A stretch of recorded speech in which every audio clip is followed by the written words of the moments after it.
میں دعوے سے کہہ سکتی ہوں رات سونے سے پہلے اگر بیوی کی پیشانی پر بوسہ دے دو تو یقین جانیں وہ آپ کی محبت میں مسکراتے ہوئے پرسکون نیند سو جائے گی۔ بیوی کی پیشانی پر بوسے سے عقیدت پیدا ہوتی ہے۔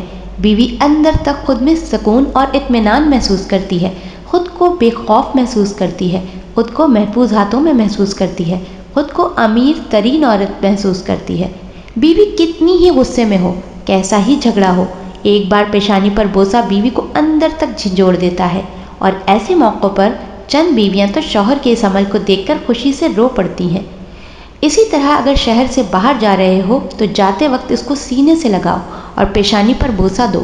اس عمل سے آپ جتنا وقت بیوی سے دور رہو گے، بیوی گھر میں سکون سے رہے گی، مسکراتی پھرے گی، لہلہاتی پھرے گی، چہچہاتی پھرے گی۔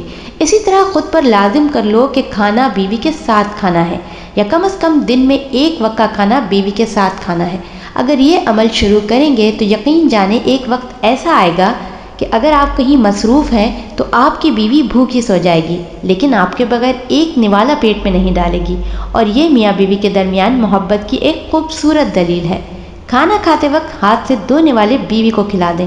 یہ عمل شوہر اور بیوی کے درمیان انس پیدا کرتا ہے۔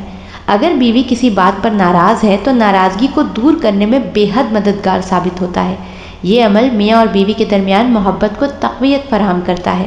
کھانا کھاتے وقت بیوی کے بنائے ہوئے کھانے کی 2 الفاظ میں تعریف کریں، یہ بیوی کا حق ہے، اس سے بیوی کے اندر حوصلہ پیدا ہوتا ہے۔ یہ 2-4 باتیں تھیں جن پر عمل کر کے زندگی کو بہت زیادہ خوبصورت بنایا جا سکتا ہے۔ لوگ کہتے ہیں کہ میں باتیں بہت خوبصورت کہتی ہوں لیکن عملی طور پر مشکل ہے۔ ارے جناب، کیسی مشکل؟ ان اعمال کو کرنے میں نہ ہمارے پیسے لگتے ہیں، نہ ہمارا وقت ضائع ہوتا ہے، اور نہ ہی کسی قسم کی کوئی مشکل پیش آتی ہے۔ جناب، زندگی کو خوبصورت بنانا پڑتا ہے۔ خوبصورت زندگی بازار میں نہیں ملتی، خود بنانا پڑتا ہے۔ بہت سے لوگ ہیں جو انا کے اندر یہ اعمال نہیں کرتے۔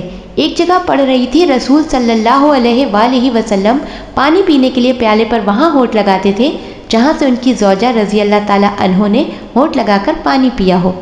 جناب، اس دنیا کی تمام تر عزتوں کو اکٹھا کر لیا جائے تو رسول صلی اللہ علیہ وآلہ وسلم کی نالین مبارک میں لگی خاک مبارک کے ایک ذرے کی برابری نہیں کر سکتی۔ تو ذرا دیکھیں دونوں جہانوں کے سردار کا اپنی بیویوں کے ساتھ کیسا معاملہ تھا۔ ہم پڑھیں گے تو ہمیں معلوم ہوگا نا۔